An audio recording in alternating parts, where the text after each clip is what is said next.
Hey everybody, Blood Moon Bobby, Gaby, and Steven back here again with yet another movie review. This one was kind of unexpected to me. Like, I didn't even do trailer reactions for this one, but since I know film and animation Twitter was going on about it, so I was like, why not? And I'm fairly familiar with the property. We're reviewing Scoob today. Before we get started, I figure the three of us talk about how familiar we are with Scooby-Doo. Do you want to start, Gabby and Steven, because you seem like much more familiar with Scooby-Doo than I am?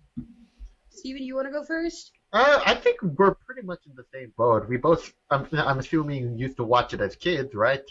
Oh, yeah. And even for me, at least, as time passed, I still found myself going back. Like, I only now own a copy of Zombie Island just because of how much of an impact it had on me. The best one. Still the best one. Yes.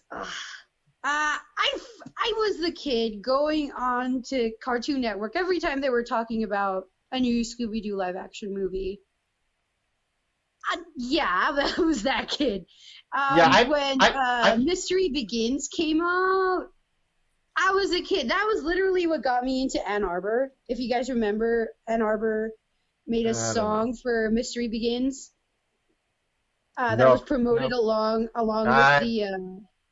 See, I think pretty much for me, that was around the time when I started getting off of Scooby-Doo because essentially, I used to love it, especially with the Where Are You original series. I That was loved good. I loved when it got into I love when it got into those made-for-DVD movies, specifically those first four. They're all by the same director, but everyone knows Zombie Island. It was definitely the best one. I saw both of the live-action movies in theaters. Well, actually, funny thing, I didn't watch the first one in theaters. It was a drive-through. It was like one of those cases where you had to stand up and watch it. And so I couldn't.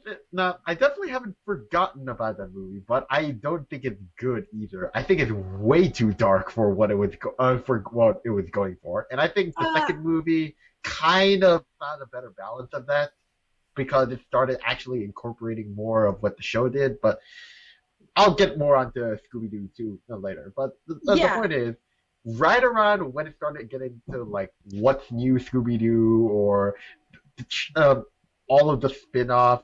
I mean, I watched like a bit of Puppy and Scooby-Doo, but pretty much around that point was when I started drifting off because it just felt like it was losing something, especially when I got to the What's New Scooby-Doo movies.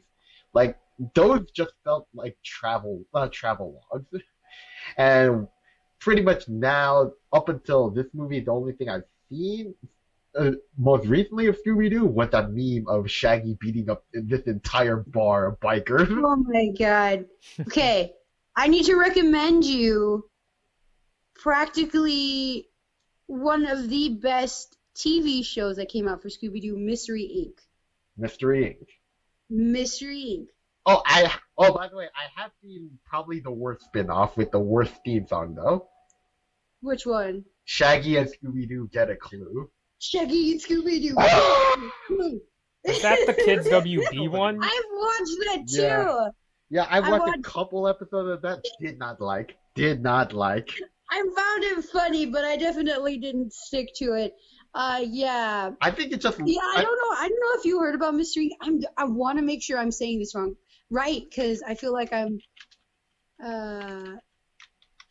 I'm worried that I'm gonna throw out a wrong name. Okay, so it was up to 2013. Yeah, so Mystery Inc. It's Mystery Inc. So it's not the latest one, then? No, the latest one was Be Cool Scooby-Doo. I didn't really like that one. I actually didn't sit down. I watched an episode and I'm like, nah, kids can have this. I'll stick with Mystery Inc. I'm good. Oh wait, okay. I think I know. Well, why that scenario sounds familiar. Guess who the director behind that is? Which one? He was in charge of another popular animated series that got canceled and replaced by something crap. Spectacular Spider-Man. It makes sense now because just looking at the poster, it has that style to it. I can definitely see it going with that. So I'm definitely more interested in now. And oh my god, when they finished that show, I was just like, well, at least you weren't left on a cliffhanger like the Spectacular Spider-Man fans. Oh yeah, but it left you feeling completely unsatisfied because you're like, there could have been so much more. They're gonna. But anyhow, you basically you've been much more of a dedicated fan. Kind of, yeah. Like dedicated, but not in the sense of I know everything and anything there is to be. Don't be mistaken. I'm not gonna wear that title. Yeah, but you seem to be the most familiar of the three of us. In my case, yeah, I did also watch the episode where they team up with the Winchester brothers. Mm-hmm. I've seen the one where they team up with Batman. Team up with Batman too? Oh, Scooby and Shaggy. Yeah. Yes. Okay. And then there was Kiss. I didn't see the one with Kiss. Or but anyhow, Bobby Flay. Yeah, but wait. Bobby said he was gonna talk about his history with Scooby. Yes. Let's go, Bobby. Which is kind of more of a like.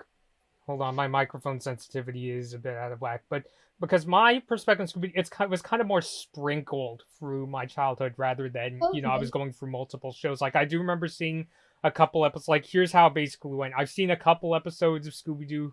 Where Are You? A couple episodes of What's New Scooby-Doo. I have seen Zombie Island. I do remember, and it came at a good time as a kid because this was when I was starting to get into like Tim Burton, so the dark stuff. And I just remembered the other day. I remember. Have you guys seen there was one where Shaggy's a werewolf, and there was a Dracula. Scooby-Doo and the Reluctant Werewolf. I've only seen parts of that. I love that movie. It's adorable. I've only seen one part of that on TV, and then once it hit the commercials, I switched to something else. It was right when they introduced GK, and then then I don't know the rest of the movie. I never watched the rest. No, yeah, I watched the movie. It was adorable.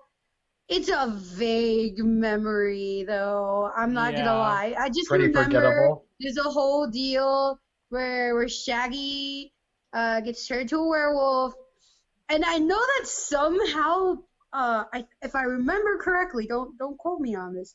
I think that's somehow how that ties into him becoming hired to teach the girls at ghoul school, but I'm not sure. No, I was talking about the one where like Shaggy's a car racer.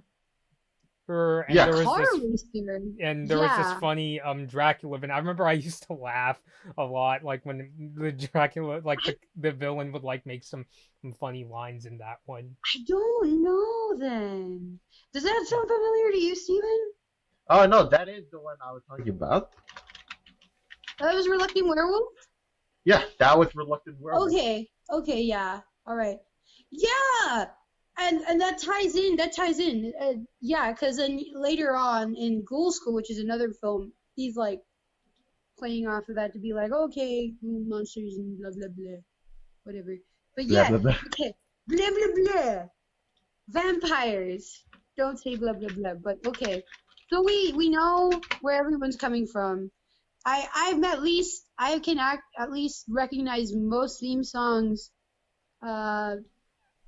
I've seen, again, it's just for like a few other ones. I watched Scooby-Doo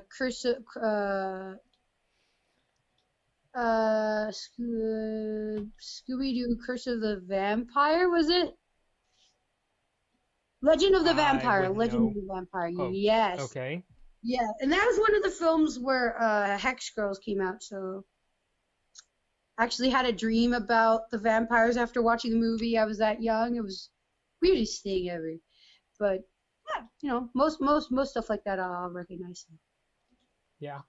Okay. So were there any other prior Scooby-Doo movies and shows you two wanted to like get into before we start actually talking about Scoob? No, let's just get on with it. Okay, yeah. So yeah, I think those are the main ones, because a lot of the other stuff was just kind of kind of there, to be honest. Okay, so yeah, because it's interesting getting into how we actually feel about Scoob the movie. Gabby, did you want to like very briefly talk a bit, like give like a very brief like synopsis of what Scoob is all about? Okay, so basically in Scoob, we first of all get another look into how Scooby and Shaggy met. We see the mystery gang for, I don't know, the upteenth time face the possibility of breaking up. Though they don't necessarily end up completely breaking up. They get broken up unintentionally later as these robots kidnap Scooby, or attempt to kidnap Scooby and Shaggy, and they are brought about the Falcon Fury, and is where Shaggy and Scooby team up with,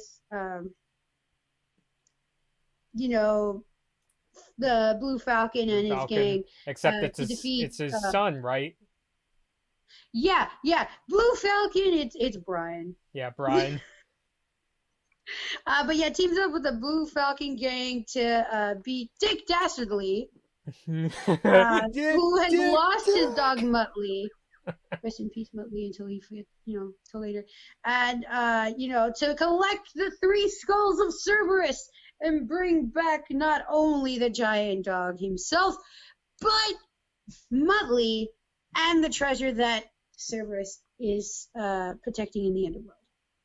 Muttley being Dastardly's dog, right? Yeah, no, they're 2 prominently established characters from shows like Wacky Races, mainly Wacky Races. Which I have not seen. I only know him through the memes. Yeah, no, Muttley and Dick Dastardly are both like practically the 2 main characters of main antagonists of Wacky Races. Mm-hmm. I watched a lot of Boomerang too, so I should probably say that. Yeah.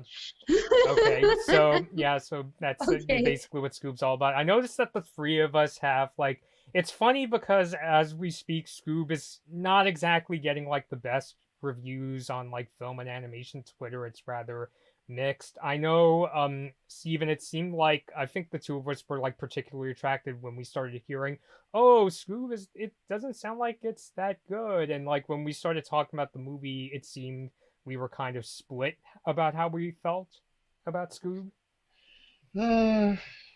Split is a word to say the least.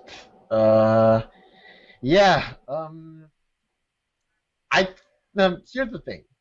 I've actually been doing this little challenge where for every single day that I'm stuck in quarantine, I'm gonna try to watch 1 movie exactly. Mm-hmm. I've currently seen 64, including rewatches, and this is at my bottom of the barrel right now. I really did not like this one, and it's not really hard for me to describe why. It's just, to me, the image that came to mind the moment I started this movie right up to the end is corporate. It felt just as much of a cash grab as those 2 live action movies, except for the fact that whatever the problem, those live action films, when they were bad, they were at least memorably bad. This was just bland. It was either bland or just cringy when they were trying to just appeal to the modern audience so much. So much so that all of the cameos that I thought, this could be interesting when it came to these old characters, they had changed so much to the point where I constantly just had the feeling where even if I haven't met these characters, I'm not really being introduced to those characters either, because they're just being tailor-made to fit with the hip crowd, and it didn't work well for me at all, and it just left me kind of angry. I can understand that. I can definitely understand that, because this definitely was going off of the whole vibe of that, you know.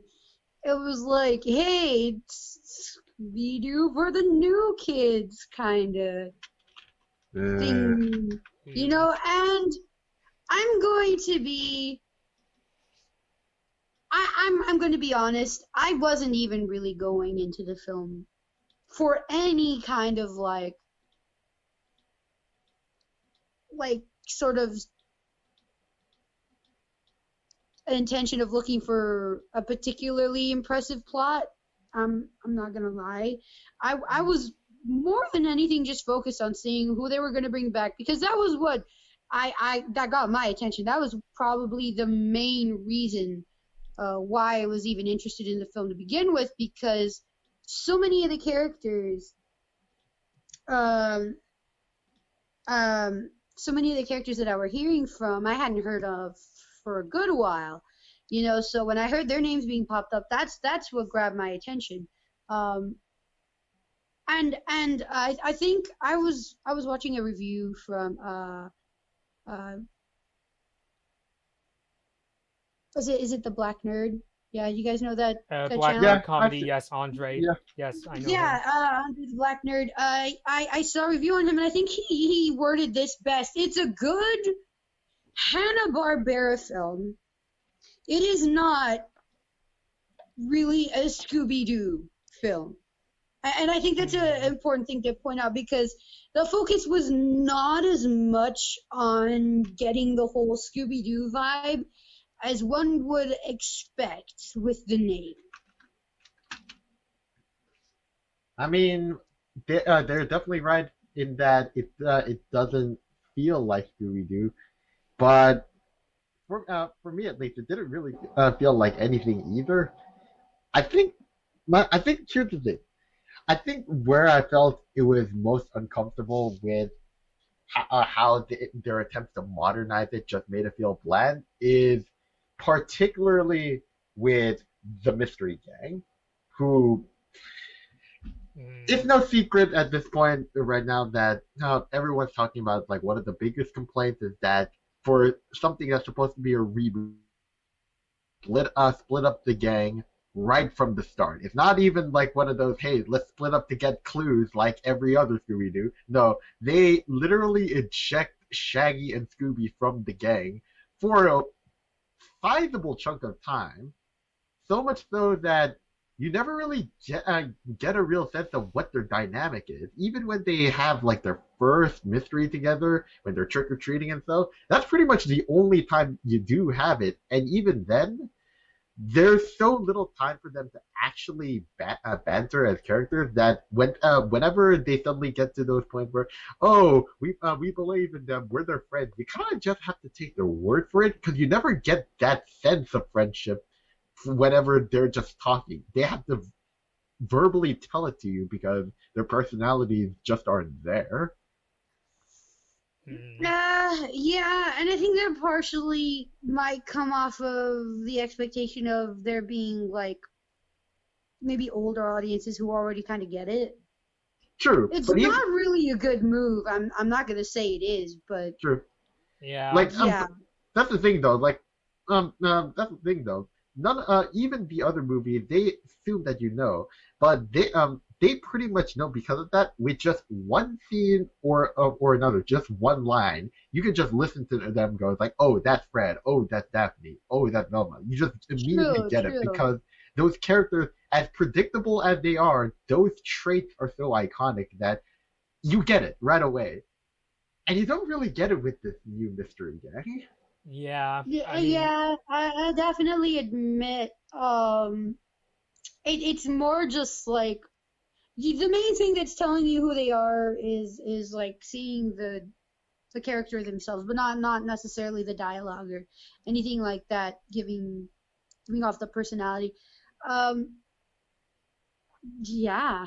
Oh, Bobby. Yeah, I mean, in my case, I guess for me, it didn't hit me quite as much because I consider myself familiar with the Mystery Gang, but I will say I think the characters that got hit the hardest in terms of, I think it's just for me, if Velma and especially Fred and Daphne don't feel their personalities just don't really like stand out. Like, especially if you go back and look at something like Zombie Island, for instance. So I don't know. It just kind of felt like, and I think it is because they are split from, Shaggy and Scooby are split from the rest of the Mystery Gang. Which, yeah, come to think of it, especially for a movie that's building itself up as I guess, like a sort of origin story slash first, animated Scooby movie you see for like, current modern audiences.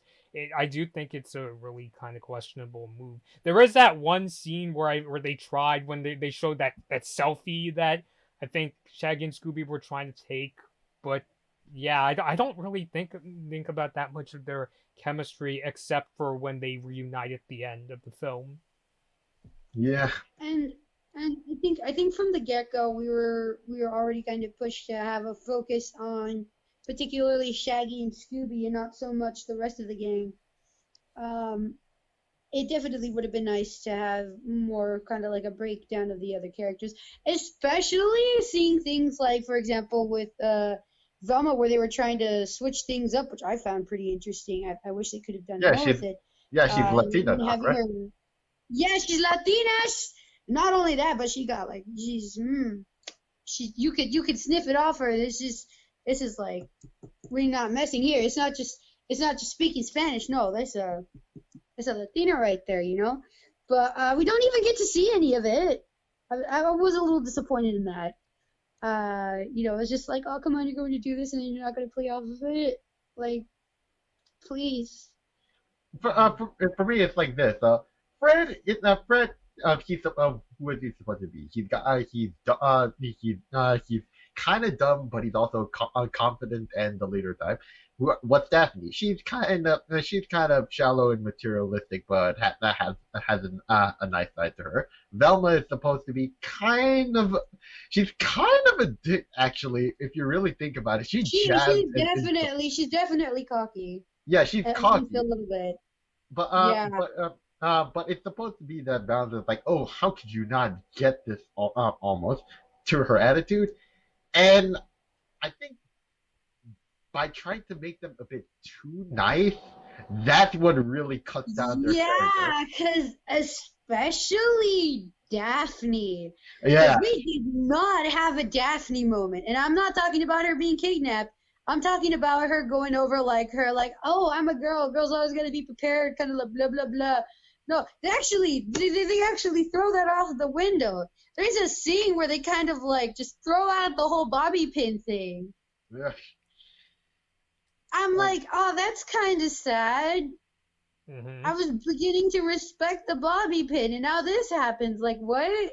Then the funny thing is, that is something that they ripped off, and we discussed about this. That is one of the things they ripped off from Scooby-Doo 2, Monsters Unleashed, but didn't work. The thing with Bobby, I thought. Not with the bobby pin, but with her attention to makeup. Because what did she use in order to get them out of that cage when they were trapped? Exactly, like the bobby pin. She's like, she has her makeup kit. She basically used that in order to unlock a fingerprint lock. Oh, that's right. Yeah, she does a little like the thing with the brush and it reveals the fingerprint. Yeah, God. Oh wait, did they do that? Yeah. Well, here's the thing. The bobby pin thing, Velma was essentially using it, but it's not really Daphne using it. She was basically just, oh, here's that poor little robot that but I mean, between Velma and Daphne, we could kind of expect that the bobby pins were coming from Daphne. Yeah. But that's the thing, though. In something like Scooby-Doo 2, that was essentially a choice by Daphne. In this movie, though, the choices are kind of made for the characters. Yeah. But but that probably leads me to my other big complaint, is that the entire crux of this movie's plot was just the same subplot as Scooby-Doo 2. Hey, Scooby and Shaggy. Oh, because Simon Cowell said that they're the weak link, just like Heather Jesper Howe said they're the weak link. That means the whole movie is them trying to prove themselves by going up with a cameo of a different Hanna-Barbera character in their superhero adventures. Like, is it just me, or just the fact that something that was a subplot being the only real story here just kind of rubbed me off the wrong way? No, I think you're good there, and yeah, definitely that whole kind of vibe. That whole kind of vibe came. I'm gonna be honest. Something about that whole thing sort of felt familiar. You managed to find something else. Why? You managed to find something else that's familiar. Do you want to tell us? Yes. After we went through the whole debacle there, because I thought you were talking about the whole plot in general, and then we clarified. Okay, subplot. Okay, yeah, and I started looking up GIFs for the Scooby movie this first animated Scooby movie, and a picture of Scooby on the throne being pulled comes up. I'm like, oh my god, that wasn't the only thing. Oh, yeah. Later on in the film, there's this whole deal where they find out that Scooby is related to Paradis. Apparently, there's actually a thing. According to Google, okay? I'm not a history. According to Google. According to Google, let's clarify that. Yep. There's this whole thing where Alexander did have a favorite dog and all that, and Scooby's related to him. What does Dick Dastardly do? He basically grooms him like, oh my gosh, you're so special. You should come with me. I'm going to make you important, and you're going to help me, and blah, blah, blah. Which, by the way, that scene in particular was funnier in the trailer. When he's insisting, no, say my real name. My real name is Dick. Okay, yeah, that's the comedic. Once, I think that's the one thing that we could all agree on. That's like the comedic highlight of this movie. Yeah, the funny thing is, that's the comedic highlight, but it's funnier in the trailer because it is so damn fast. In this one, once in the actual movie, they keep on dragging it on. It's so slow. The whole funny part is like immediately going from Scooby screwing up his name, and so he has to keep repeating it. Like, no, get this right. Mm-hmm. And it's just not. So literally, the funniest part of the movie is already done better in the commercial. Not only that, but it's the end to such an intense scene. Mm-hmm. That, I mean, it's like a complete 180 in tone. Because in one moment, you're here listening to Dick Yes, that is his name. Dick Dastardly. We're listening to Dick Dastardly going on about, like, this intensity, like, oh, he's really going to get Scoob now. Oh, my God. And then they pull that. I'm like, okay, I'm laughing. I'm enjoying this, but I actively know that was lowbrow. That was very lowbrow. Twitter wasn't complaining when the Instagram commercial came out. There was so many meme edits of him. The old anime licensing company DIC, the one that opened up with that. Yes, the Incredible World of Geek. That company. Yeah. Yeah. Kaiser Neko edited it, so he replaced that specific, like the baby squeaky noise Dick with Dick Dastardly's Dick, and it was brilliant. Oh my God! I need to see that now. I did not hear of this. No, I think Steven, I've heard it somewhere. You know I'm familiar with Geek. Know I'm familiar with Geek. Yeah, I am too, except mainly for other shows that came out with, like, Madeline. But I need to find that now. That is comedy gold. That is comedy gold. Yeah, I could see it now.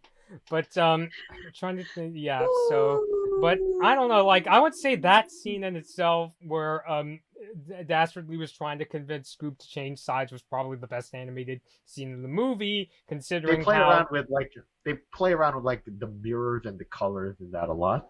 Yeah. Oh, I loved that. I loved that. That was probably my favorite scene. Mm-hmm. By the way, is it just me, or did I would say the principal characters look well animated, but did the background characters look kind of low res?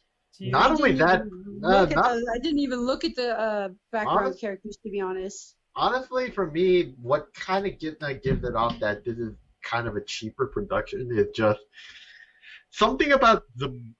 Okay, when you see like just screen caps of the main characters, it looks fine. Like, okay, they're blending like the 2D designs with like the 3D. But when it comes to the movements, I don't know, something about just how smooth everything was. Like, it was just more so than ever. It almost felt like I was watching action figures move. Like, there was just the smoothness to how they move. I didn't get the sense of like just the weight of them. They didn't feel. I know it's supposed to be with unrealistic characters, but it didn't feel real, and that's kind of a problem when it's not. It often shied away from being cartoony, like the Hanna-Barbera cartoons. Like there would be some really goofy movements whenever they had the budget to actually move anything in those cartoons, and here, it just seems too modern to me. I think I get you. I honestly embraced it. I didn't think about it too much. I'm not gonna lie, but definitely as far as like what Hanna-Barbera is known for, like, you know, with the was this the term squash and stretch? Yeah. Yeah. That definitely wasn't played off of too much here, you know. And I'm vaguely familiar with this a basic concept of animation, but we're clarifying here. We're talking about like playing around with that and having these exaggerated kind of reactions from the characters, or kind of like, I don't know how else to put it. Like the animation, like the kind of way physics, they're animated, looks like they stretch out. Or like they turn into a ball or something. And yeah. It looks really, really animated, you know. But this definitely more kind of going for like the realistic, modern, actually supposed to be like people and animals kind of thing. Yeah. Yeah, I mean, don't get me wrong. I do like when they play like the sound effects that, you know, Hanna-Barbera, that I don't know how to imitate it, but it's like really cartoony running sound effects sound. But yeah, looking back, I didn't see all that much squash and stretch, and yeah. Well, what about the other jokes? How did you feel about like outside of the dick joke? Well, actually, there's technically two dick jokes. One of them is a surprise dick joke. We've all seen the memes. We know which one we're talking about, right? Huh? No. Oh man, the officer. The officer. The officer. Oh. Yes. Yeah. Wow. Yes. Could you jog my memory? I know who you're talking about, but I don't remember. When the hot cop revealed that it was Dastardly all along, and then Fred had to go, well, now I'm confused. I didn't go there when I heard that joke. I didn't go there. Oh my god, that hit a completely different way now. Which, by the way, that's another joke that they ripped off from Scooby-Doo too. Because who was Heather Jasper Howe? It was Jacobo. And what was the first thing that happened when they were about to be sent to jail? His assistant had to go like, "You were a guy all along, of course." And he yes, but we cuddled. So that's my another thing they ripped off from James Gunn. My god. Oh my god. By the way, we're gonna freeze frame your face if you keep doing that. Yeah, be careful, Gabby. But as for like the other jokes, I don't know. Like I kind of took Scoob as a movie where it wasn't that I was laughing all that much. I think the the joke we keep talking about is the one where I laughed the hardest. I kind of took it as more of an entertainment ride rather than like a knee-slapping comedy like a Phil Lord and Chris Miller movie or something like that. I do remember when people say, I know one of the criticisms of Scoob was like, it was like the characters kind of come off as soulless. The two characters that I think they got okay were, I do like what they did with Scooby and Shaggy for the most part. I still remember that scene at the bowling alley where they try to pretend to be like a restaurant, like working. Oh, that was cute. That was cute. Yeah. The food desk, and it's like we're out of calamari. So yeah, that's one of those jokes that they would do often whenever they were being chased. Like the monsters would always. Yeah, like that was classic Shaggy and Scoob right there. Yeah, and I thought they were able to pull it off pretty well. But as far as like the other jokes, I don't remember them super well. I mean, I do remember the character Brian acting like goofy every once in a while, but that's about it. I wanted to ask, like, how did you two feel about how they developed, speaking of, like, characters, how did you feel about how they developed Shaggy and Scooby's friendship in this film? I felt kind of teased. It feels underdeveloped. I have a soft spot for them as far as like like they're buddies, they're always together and all that. And I get it, like it's like, oh, we gotta try to split them up, we gotta make them suffer, that's gonna be like, oh my gosh, it's gonna hit them hard. But it's like, yeah, but you can't leave them right there, so we're already going to expect them to get back together. I think here's the thing. The pieces were there for that to work. For me, it doesn't specifically because it has to share screen time with Blue Falcon's arc, which I flat out don't give a crap about. I'm sorry, but I thought he was a bit of a jerk at moments. I thought Brian was a bit of a jerk at moments. I thought it was just way redemption. Too generic. I just thought it was very generic. It just took time, and I know that it's meant to be there to be like a reintroduction or be hey, we gotta modernize a classic character just because they're not as iconic as Scoob.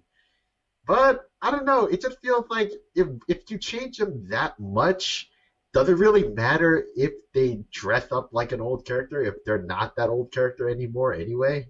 Like if they don't resemble them at all. Like I took a little check at some of the clips, like for Dynamite, Blue Falcon, and Captain Caveman, and they were just Caveman, and it just seems like all of these actors got a role, and then they just kind of wrote it around them so they'd be comfortable. They didn't try to really play these characters. Like, especially with Captain Caveman. They were just a Tracy Morgan skit whenever he would just show up. I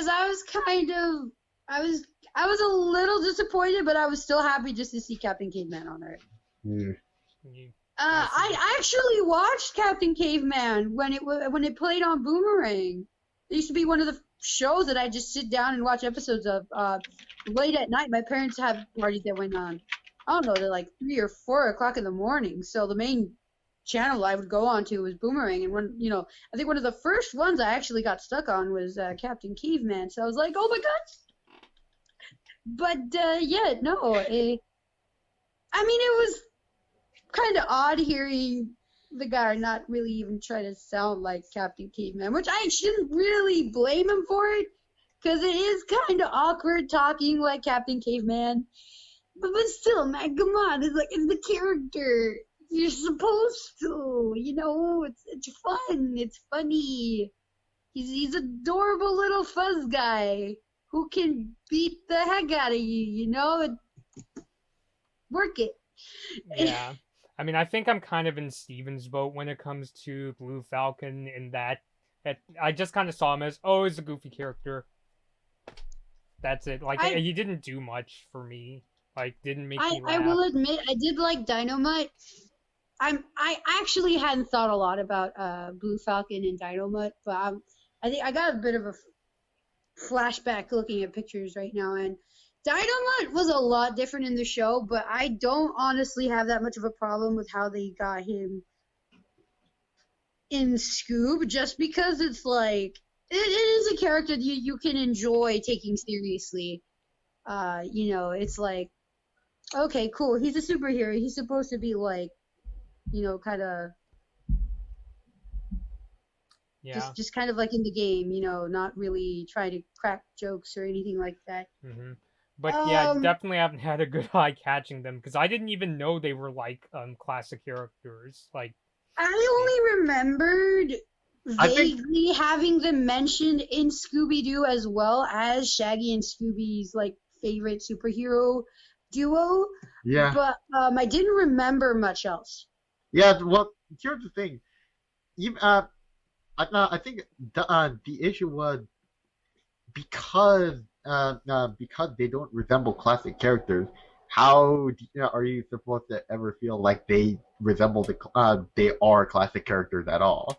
So like that's true. That's like true. There's just a sense to how those kind of characters were written that's very different from how modern cartoon characters are written now. So when something like that shows up, you can kind of tell, even if you don't know those characters. Like, I sure don't, and they just felt like very replaceable almost. I think another thing has to do when you're looking at that, though. You also have to keep in mind where it's coming from, not only in the sense of like how they were portrayed, but what kind of impact that the portrayal had. Because you can look at stuff like, I don't know, like a lot of the older cartoons. I don't know, particularly one that comes up to mind is Lippy the Lion and Hardy Har Har. It was a very simple premise, and obviously the characters, I mean, if you've seen them, are pretty memorable. It's a hyena who's instead of being really funny or laughing or anything, is just kind of worrisome, kind of just like a pessimist, very worried, and a lion who's just kind of like, hey, chum, let's go, let's do this. But, they didn't have as much as far as plot went. So that's kind of where the mixed thing goes, because you could think, oh, okay, just put the personality into those situations. But it's the fact that the personalities were working off of such a simple plot that made the personalities work for themselves, but it's hard to keep that kind of simple personality when you're trying to further on the plot and kind of like situations, make them more complex than what the characters have traditionally been in. So I think that's where a lot of the problems come in, not because in essence it's bound to happen, but because it's easy to mess up, kind of being like, oh, okay, in order for this to make sense, let's just cut off this little ridiculous part that, probably isn't going to help. And I guess that's how you end up here with, all of the characters that you wanted to see kind of just like flourish in this complex story, just kind of go bland. I don't know if that makes sense. Yeah, I see. Is it by the way, yeah, I'll end my segment as this. The reason why I asked about how the jokes felt, to me at least, for me, when it worked was when it was just being honestly silly, like that. Like when it was talking about like Dick with a D. The hot top is originally Dick Dastardly, or Shaggy and Scooby are trying to trick the robots into thinking that they're customers and they turn into cute babies. That's cool. But most of the humor for me was either like just pop culture references, or just attempts. Like you mentioned, Phil Lord and Chris Miller, they felt like attempts to be smart and relevant, but they just completely fly over your head. And the reason why I mentioned that is the first thing I thought, there's a specific line here when when Daphne talks about when Daphne hears from Velma about Dick Dastardly, she goes on like, it's like people who don't pay for Netflix. And Fred goes, you have to pay for Netflix? Now, in another movie, Like that'd work. But that just made me cringe the way they framed it. Yes. It's just such a throwaway line. Meanwhile, what I immediately thought afterwards is that, man, this style of writing, the movie that I kind of want to just go back to right now is the first Captain Underpants movie. Because there is a specific line in there when they get to pee poopy pants in his giant mech suit after shrinking the school. Already a ridiculous setup right there. But throughout this fight, he's basically going like, "Oh, look, it's this tiny school with these tiny children and these tiny teachers with tinier salaries because the government doesn't care about paying them more." You can see how both of those kind of have the same mindset into writing them down. But what is just so much infinitely funnier? That's true. Yeah. That's true. And I can't say much just because you guys know, even if I think something isn't really that clever, I'm still going to laugh at it. Yeah, no. I think if you're trying to be stupid, then be stupid. If you're trying to be clever, you better be damn clever. And so anytime. Yeah, no, and I say this just to clarify, like, don't get me wrong. I don't think it was okay. It was just bleh. Yeah. Yeah. I laughed, but that's just because I laugh at everything. Yeah, I don't know, like, you know, it's funny. When I started watching the movie, I messaged Gaby like 5 minutes in thinking, oh, okay, it's cool. That was just before I got to the introduction to Mystery Inc. And when they started referencing, like, Harry Potter and even the villain at the beginning, Shaggy, is like, this guy is like the smallest Walmart. I was like, oh. Or how about when that bully went, "Hey, candy is Halloween. Don't you know that Halloween is just an invention for a big corn syrup?" Yeah. And it's just like, I should be laughing at that, but somehow I'm feeling nothing from this right now. I laugh just because I'm like, those have to be the nicest bullies I've ever seen. What the heck is a bully trying to be educational about? Exactly. Yeah, I guess that's funny. But I think for me, the jokes that, like, honestly, like, really didn't work for me were those pop culture references. Because, like, they felt on the nose. And when I say on the nose, it just felt like kind of out of place for, like, a Scooby-doo movie. Like, you're making jokes about Netflix. And even the scene when they get on Blue Falcon's ship, like, you might have noticed, you hear a tune. It sounds like that AT&T tune that goes do do do. Like, did you two notice that? Or how about when Shaggy, his introduction is just him going through playlists of songs about being lonely from every single decade and ending on a podcast saying "Get friends, you little shit."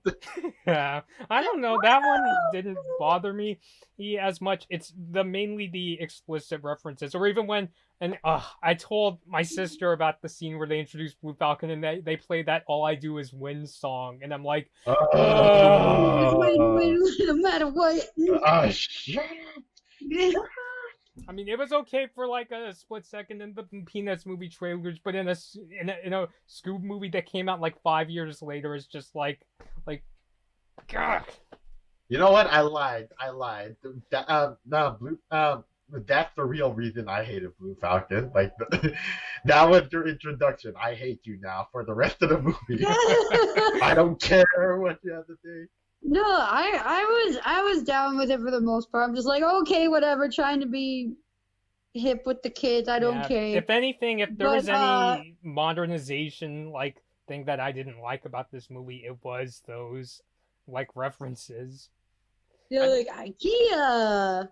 And I want to say that this isn't the I don't want to say like this movie just represents all that's wrong, because this isn't the first time Scooby-Doo has been trying to be hip. Like, we've had several versions. Was essentially that, and that is when I started dropping off. So automatically the appeal was kind of lost to me. We at least got one good thing out of What's New Scooby-Doo, though. That was a banging intro. Sure, I liked it at the time.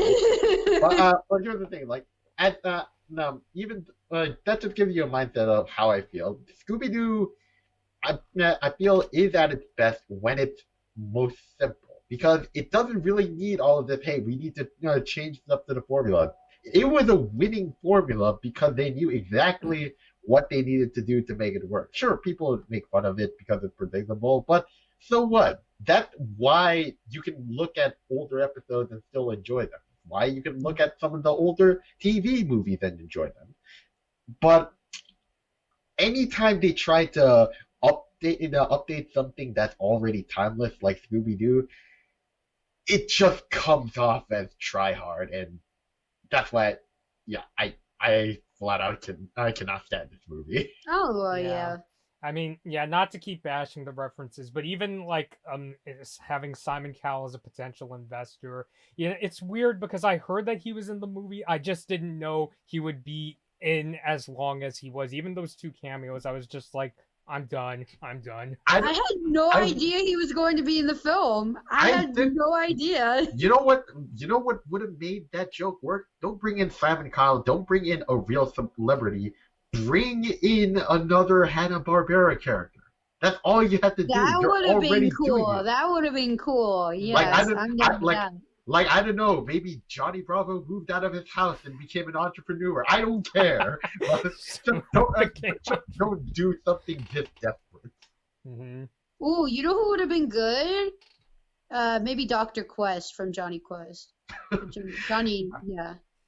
Yeah, I mean, he know. seems like the kind of guy who could be like that, just kind of like, like cutthroat kind of. I've been to like some of the most dangerous places in the world. I'm not here for friendship. Yeah. Okay. And another thing I wanted to ask was, so we kind of talked about Scooby and Shaggy's friendship. How did you feel about when they had that falling out in the middle of the movie when Shaggy starts to get jealous? It felt forced to me. I'm like, okay, they went there. I'm like, I felt like I'd seen it before. It was so connected. Seen it before.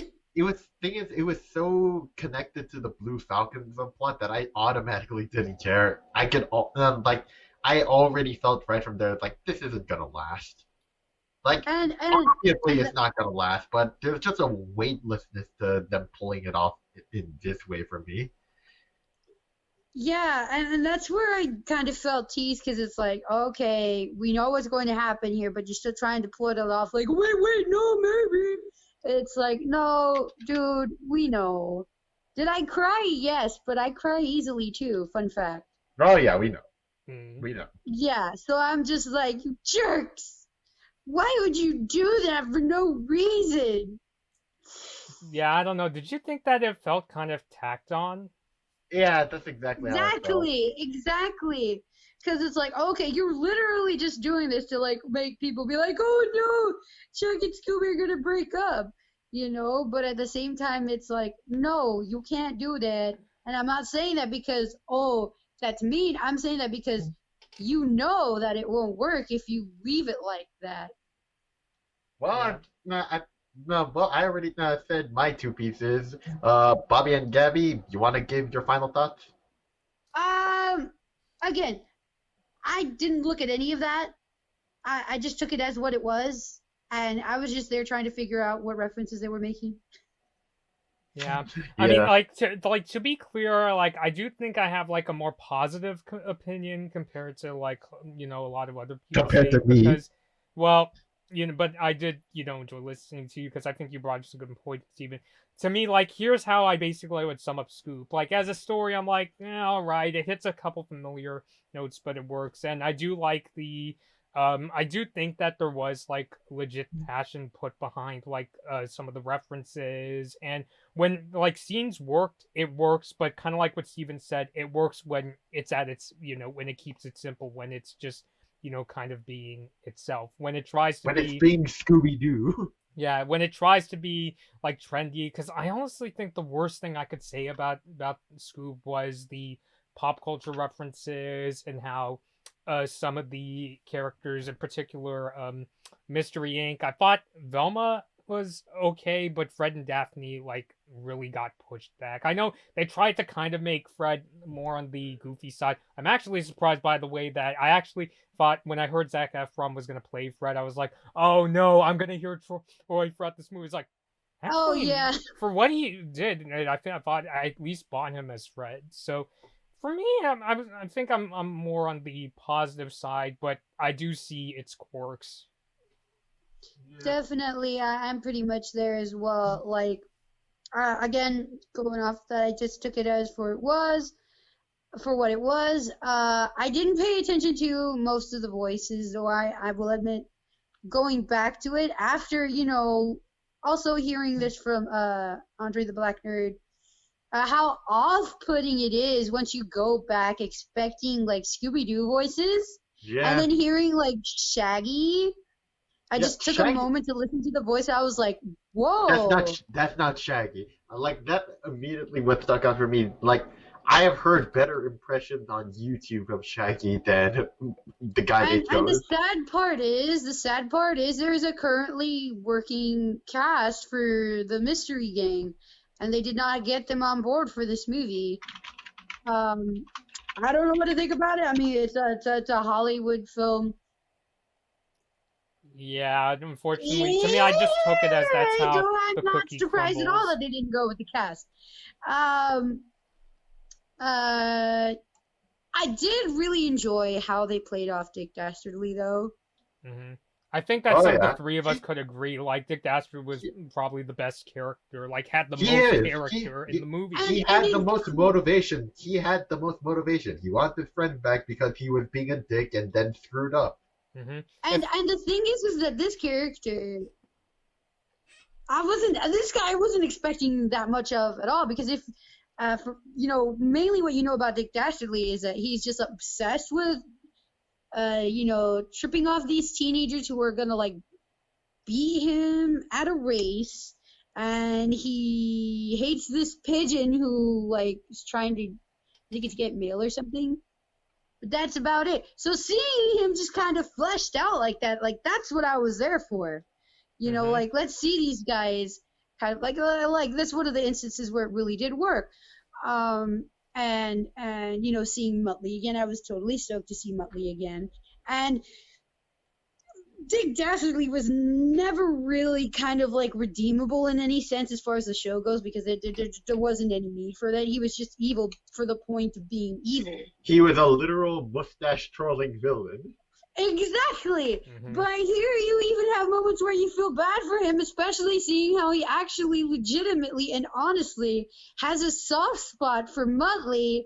It was adorable. Yeah. If anything, that was probably like the best that would make Dastardly the best updated character in my opinion. Like they were able to make like making him a goofy villain. I was totally for that. I loved it. Mm-hmm. Rather.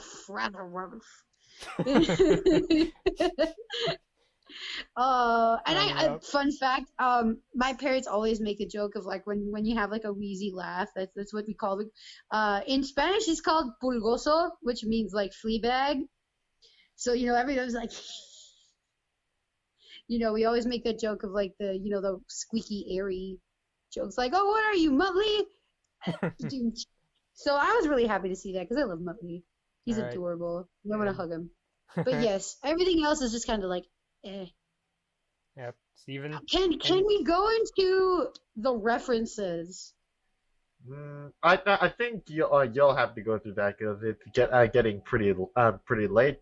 But yeah, if you want to go on them, I can do the call. Do you guys have anything else you wanted to talk about before going into that? I'm pretty good. Yeah, I'm good myself. Yeah. Okay, let's go. Okay.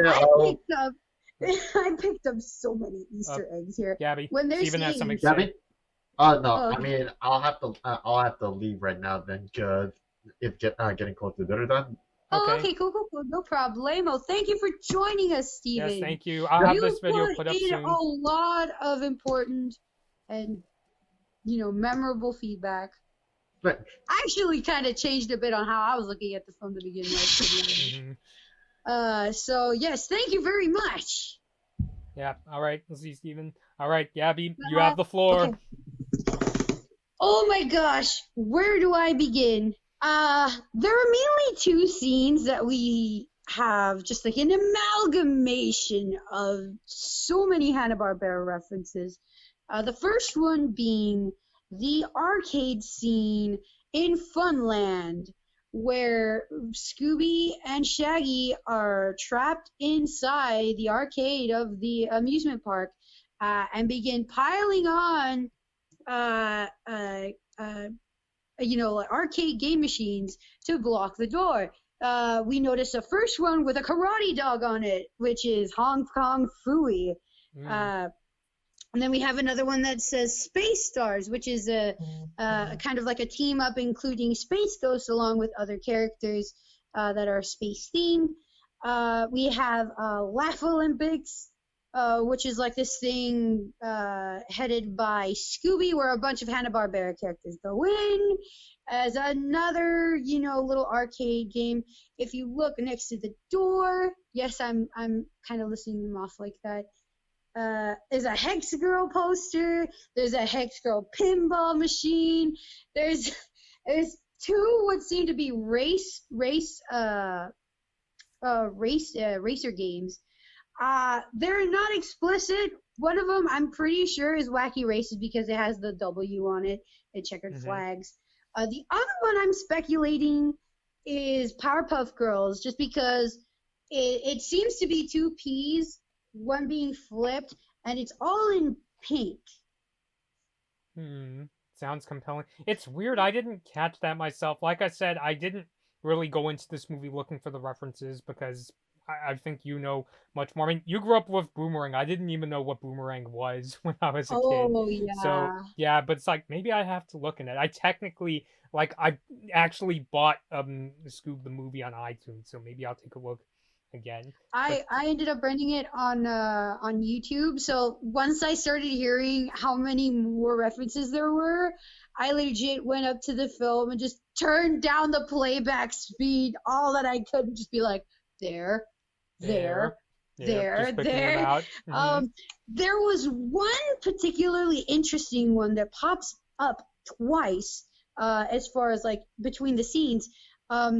There is if you keep watching the arcade scene, there's a first reference to Frankenstein Jr. Right, and Frankenstein Jr. is like this robot who's like a superhero. And the thing where that plays in, particularly where I'm interested in, is because the other scene where we see a whole bunch of references is the credit scenes. Is that what you would call them? Like at the end of the film? Yes, where you see like all the stills. Where yeah, like, directed by, written by. If you look in there, there's a scene where, okay, first off, three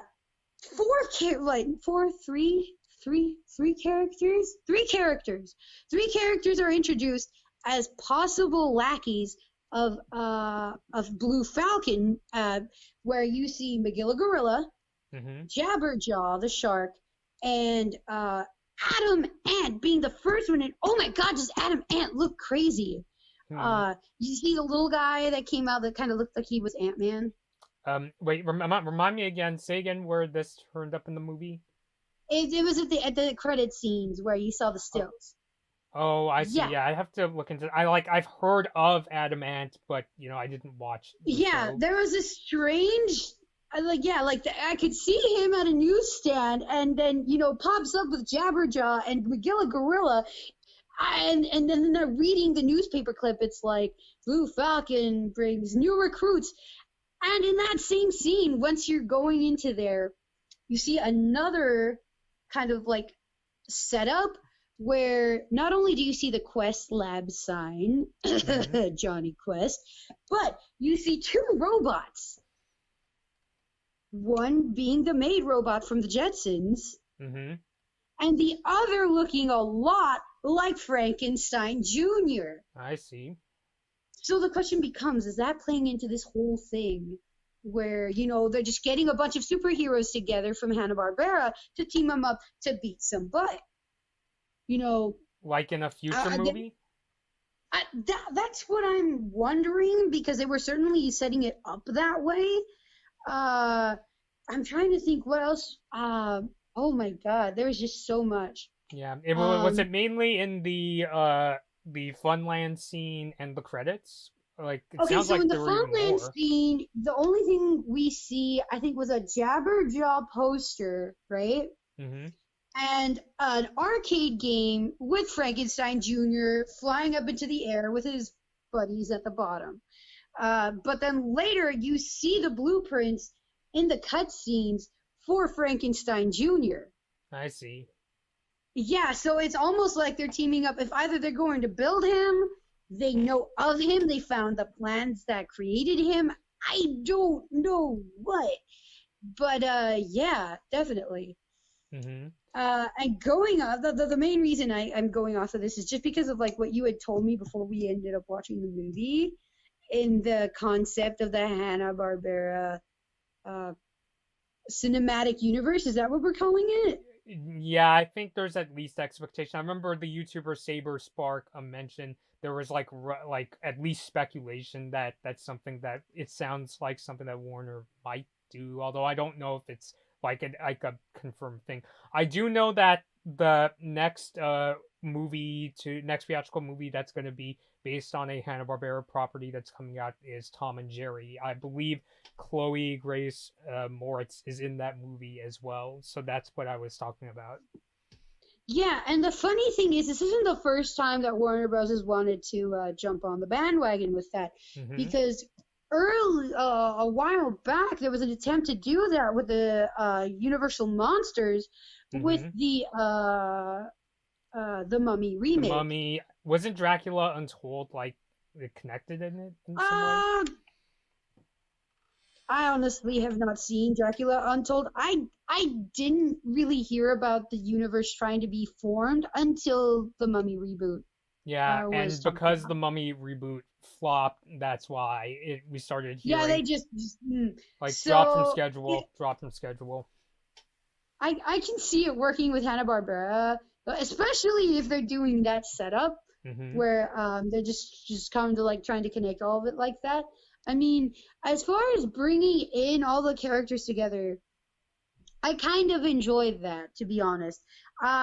The execution of the personalities of the characters is another thing, but, mistakes are always made, lessons are learned.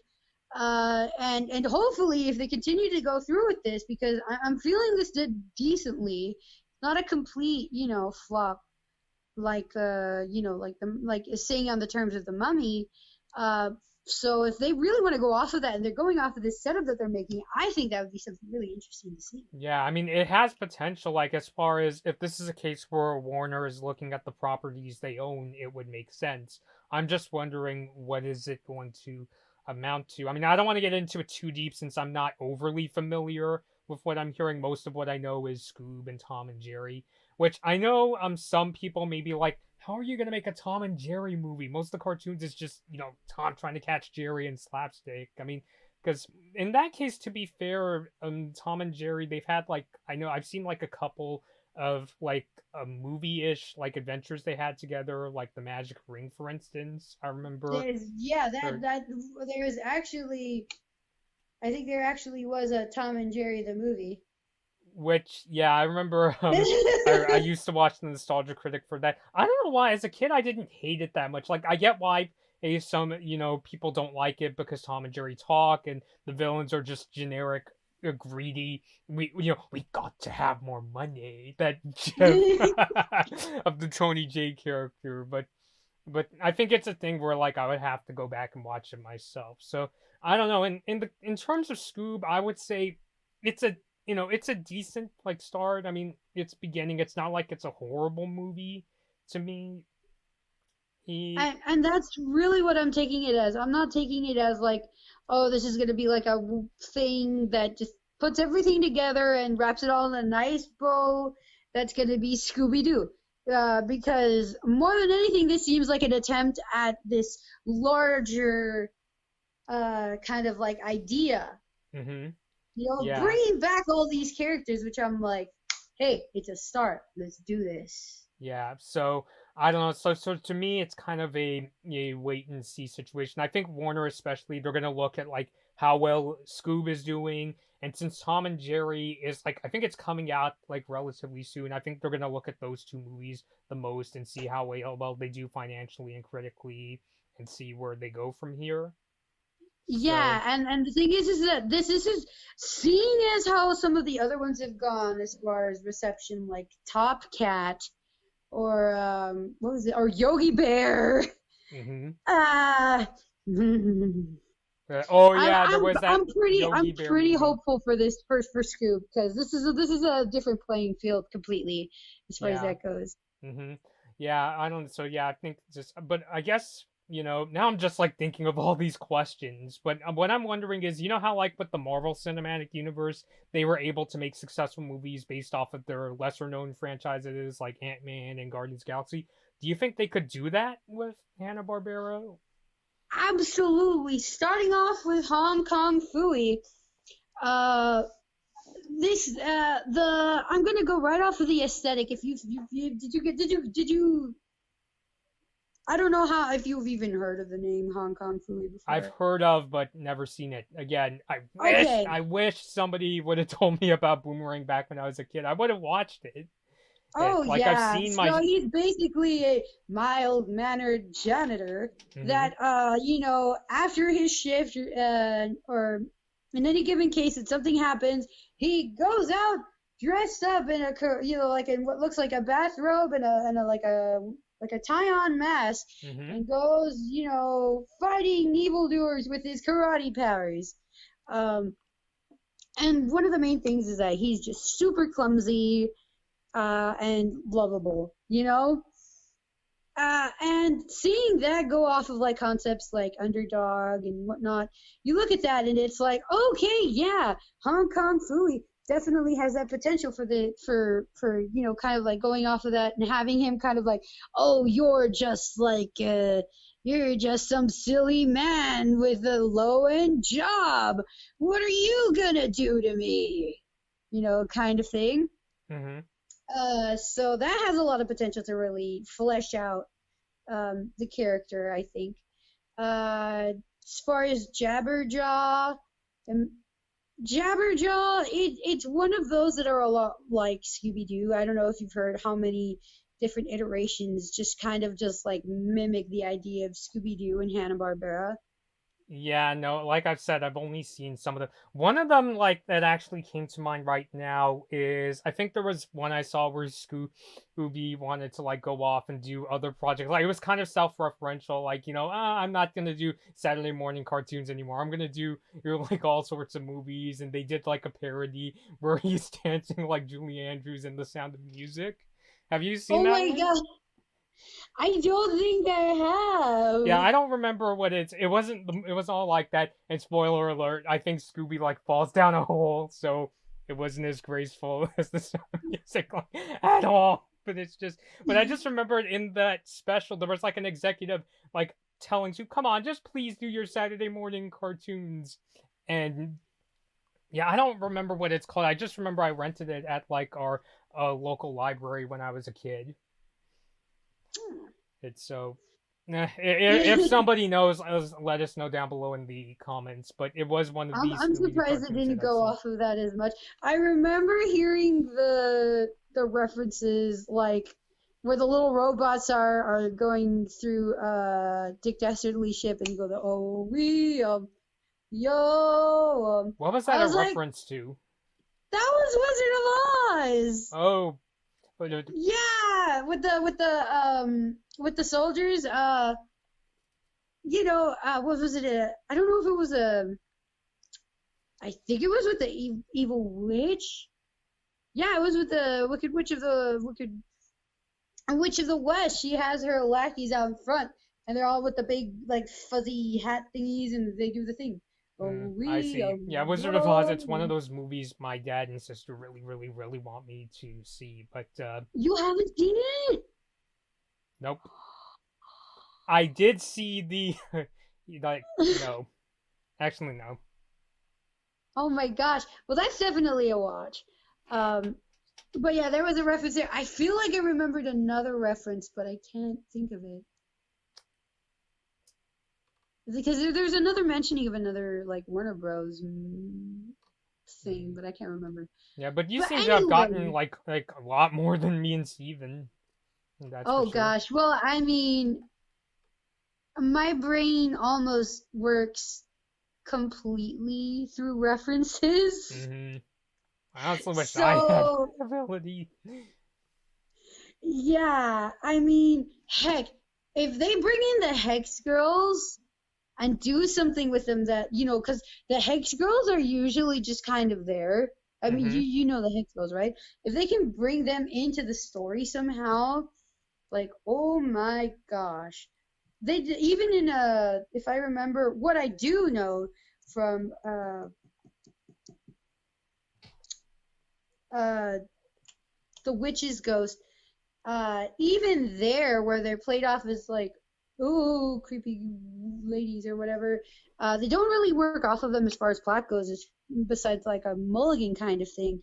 I think they could be worked with pretty well too, just because, you know, there's a potential to have like magic powers, you know, kind of like maybe even the power of music, or just kind of like casting spells, you know, what have you, having these awesome backstories. Again, with Hong Kong Phooey, there's a whole thing where, you know, just kind of like mild-mannered janitor just kicking butt. Jabberjaw. If they have the team from Jabberjaw teaming up with the Mystery Gang, you're gonna start building an army right there. One thing I was surprised I didn't see at all was this gang called I think the show was called Speed Buggy. Yeah. And again, it's one of those like teenage gangs having their like mascot helping them, you know, fight evildoers and whatnot. And it really gave off Scooby-Doo vibes. And I want to point out something. Okay. I pulled out the picture here. I apologize for how crude this is, but I'm going to see what you think. I'm going to pull up a picture of the gang right here from Speed Buggy. I'm going to see how well it comes out on the camera. Tell me this guy is not giving off Shaggy vibes. He is giving off Shaggy vibes. Right? And now imagine the opportunity of these two guys meeting up and be like, who the heck are you? I just picture them going like just with facial expressions, like. It's like I was surprised they didn't work off of anything like that, because I was just thinking like, oh my god, what if they put these guys together? Were you like expecting it? Not necessarily them like meeting face to face or something, but at least having some sort of mention of Speed Buggy, if not having them meet face to face, kind of like making a jab at like, oh yeah, they were just trying to rip us off or something like that. Mm-hmm. Or what if they did a thing where like Shaggy made like saw like a poster of the guy and was like, huh, I look like that guy. Or something like that. Or like, hey, who's that handsome-looking fellow? Mm-hmm. I can see that too. That would have been hilarious.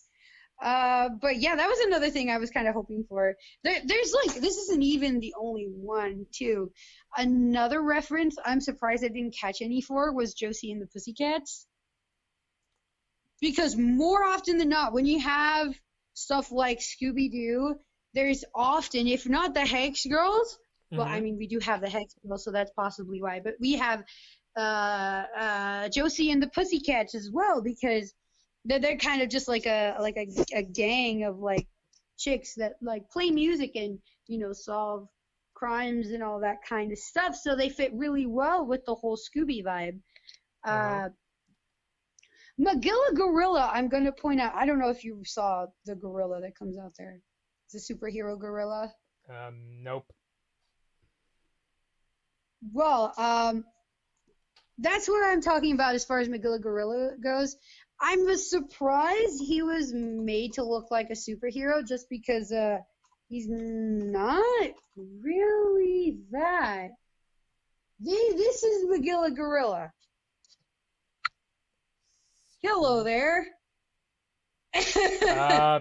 Yeah, I don't know why they would try to make this character look like a superhero.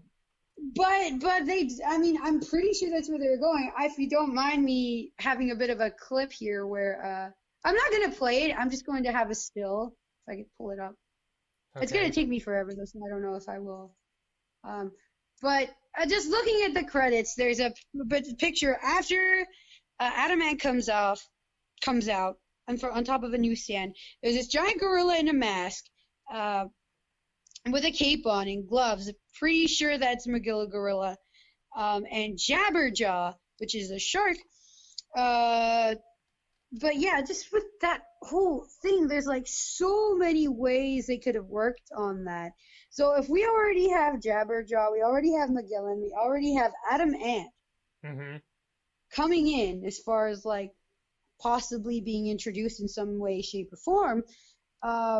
I would be remiss if they didn't bring any of these other guys as well. Looking at Speed Buggy, I feel like there was Jabberjaw is kind of like on that same level as Speed Buggy, except there wasn't like a character that really looked like any of the other characters.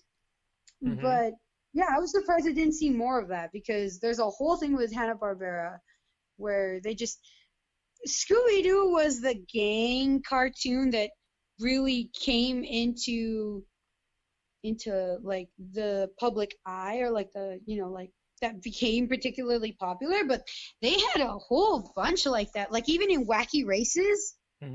Wacky Races had its own gang as well, including this one girl who was particularly clumsy or like clueless, and Dick Dastardly was just trying to mess with her like so many times. I don't really know why. Like he wanted to beat her in a race or something because she was one of the best racers ever. And yeah, you get the whole kind of gang vibe there too, where it's like these clueless kids are just kicking the butts of these evil guys who are somehow managed to screw up their plans so badly. So you know what? That's another thing too. They might even bring in that group of characters as well from Wacky Races if Dick Dastardly works so well in the film.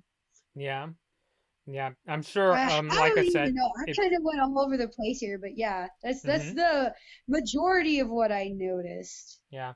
I'm sure it'll be a case where it's like depending on how well movies like Scoob and Tom and Jerry. I think they picked those two because they're like two of Hanna-Barbera's most like well-known cartoons, certainly the ones even I've seen as a kid. But I think it'll be a matter of just how well. Like if it's a case where if we could sell a movie just based on, it's Hanna-Barbera from the creators of Scoob and Tom and Jerry, then I think we would see movies, with those characters on their own. Oh, yeah.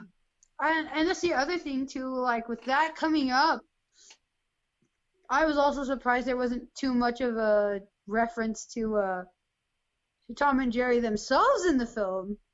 Yeah, I don't know, like, did they, like, just forget, or were they thinking, oh, well, Tom and Jerry's big enough name, we don't need to, like put them in the movie? I have no idea, but... yeah, I didn't notice anything. Yeah, I mean, I certainly didn't either. So, but, okay, so, are there any more references you wanted to point out? Gosh, there are so many of them. Adamant, Magilla Gorilla, Jabberjaw. Oof. Well, with the Questloves, I think I pointed out, right, that we might, like, that would be an interesting cast or, like, group of characters to bring in as well, if you've ever seen Johnny Quest.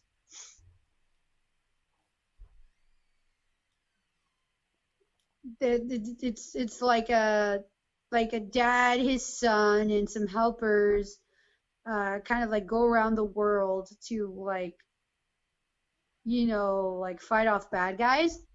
So that would be an interesting thing to bring into the mix as well. Yeah. I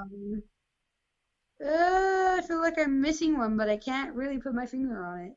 Yeah, no. I mean, what matters is, you tried your best, and the fact that you got I mean, the fact that you got as many as you did, I think works Yeah. wonders for this review. Oh heck yeah. Yeah, because I intended this to be kind of a case where it's not that you found everything; it's just a matter of you found quite a few things that Oh even yeah, me and Steven wouldn't catch. And the big thing here is again in the final scenes or in the credit scene, seeing these three guys being brought in as a shoot, gosh, I was gonna try to pull up the link right here, but my rental of the film just kind of just ended, so it's like no.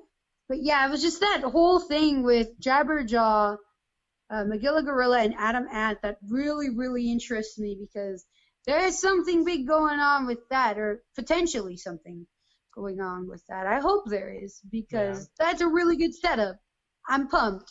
Mm-hmm. Yeah, I mean, I still think it's kind of early days, and again, I haven't been looking into it as much. Much of what I know came from Saber Sparks' video, and that I heard that there's a Tom and Jerry project in the works. I probably will look at Saber Sparks' review as well because I think he's got a good amount to say. I haven't gone to check his out yet. I did check, like I said, Andre the Black Nerd's video. Mm-hmm. That's pretty much it though. Yeah, I personally didn't watch any reviews because I didn't want I didn't want them to influence my thoughts. I did look at headlines just to see headlines from major newspaper publications just to get a gist of what to expect from this movie, but that's about it. I only kind of went looking into that, just wondering if somebody had caught something I hadn't. Mm-hmm. And the other thing is that, I mean, bumping off of other people, you kind of form your own opinion as well, unless it's just kind of trying to figure out where you're at, because, sometimes when you're not looking at other people's kind of interpretations of it, you kind of not really noticing things yourself. So I kind of putting the puzzle pieces together, if you will. Yeah, so I was just kind of okay, I want to make sure I know where everyone's coming from. I want to kind of have a position that can be well thought out. Mm-hmm.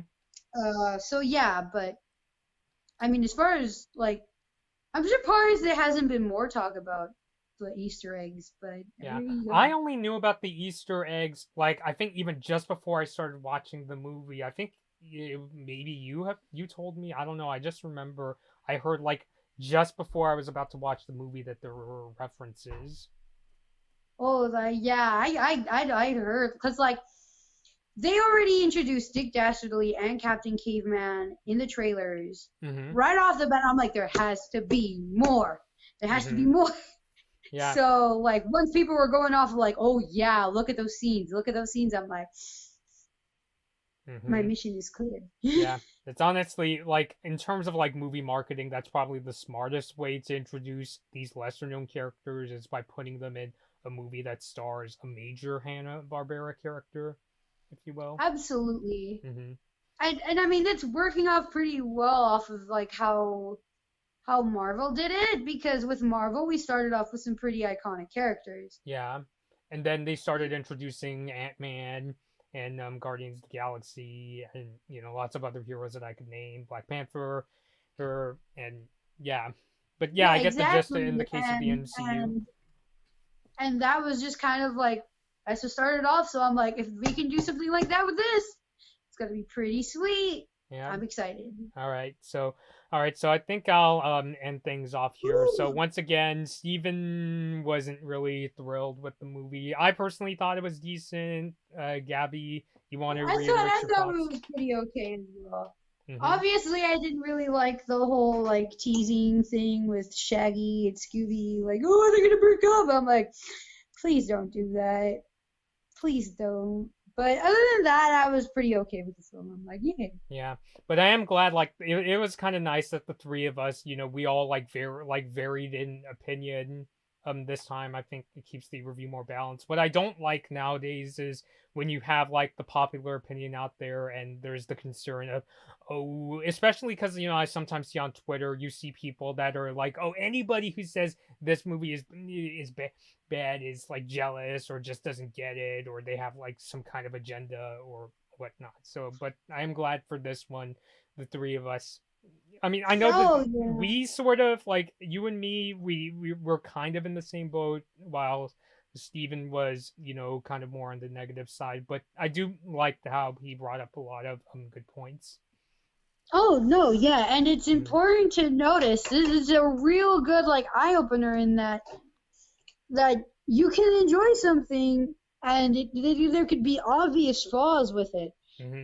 That's where guilty pleasures come in. Sometimes you enjoy things ironically. And, that's how stuff like that works out as well. So, it's important to be like, okay, there's this and this wrong with it.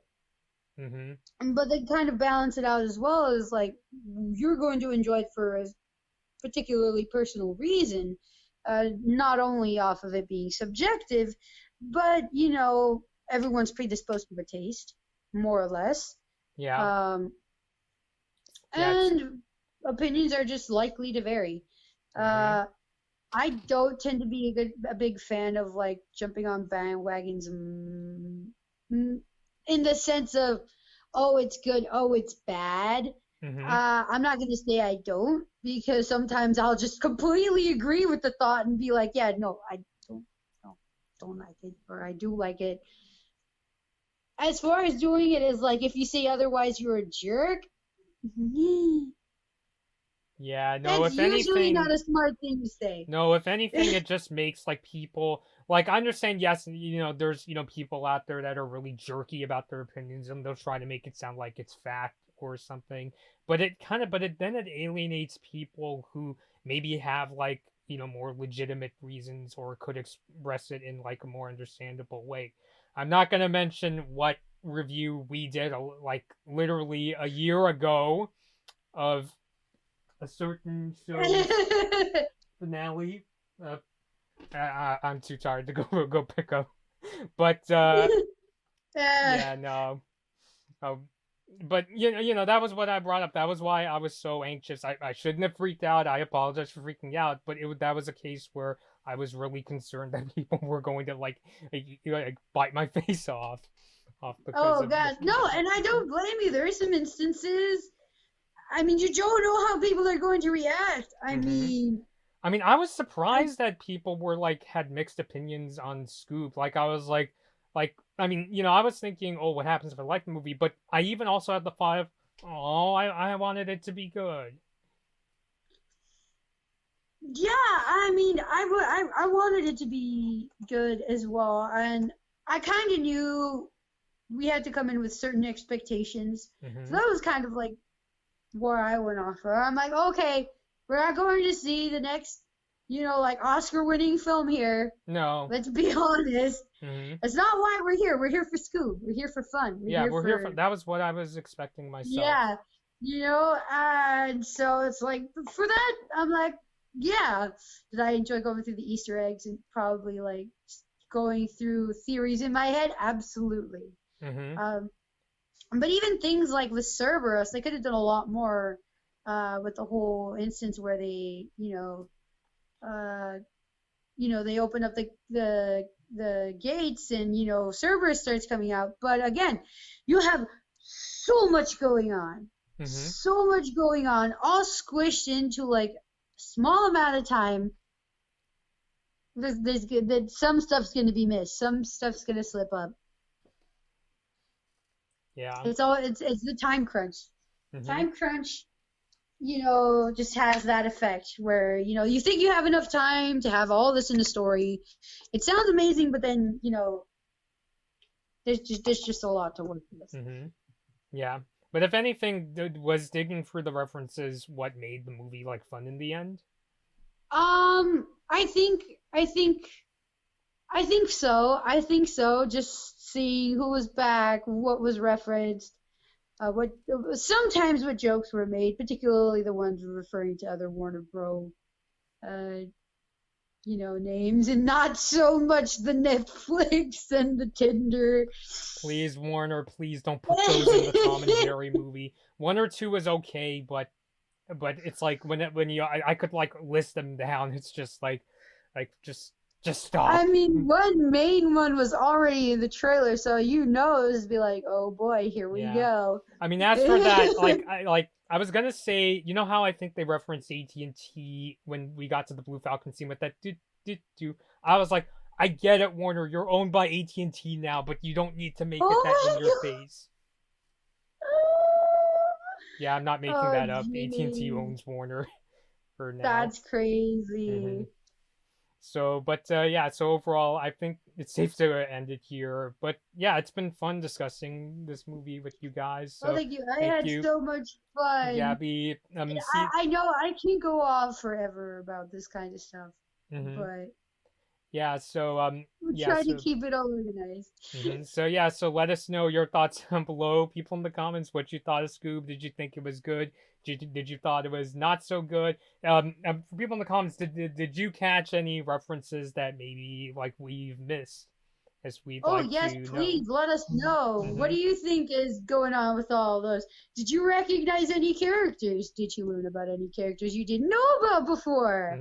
Like I said, even some of the characters I didn't even know were like classic Hanna-Barbera. I thought some of them were made up for this movie. So.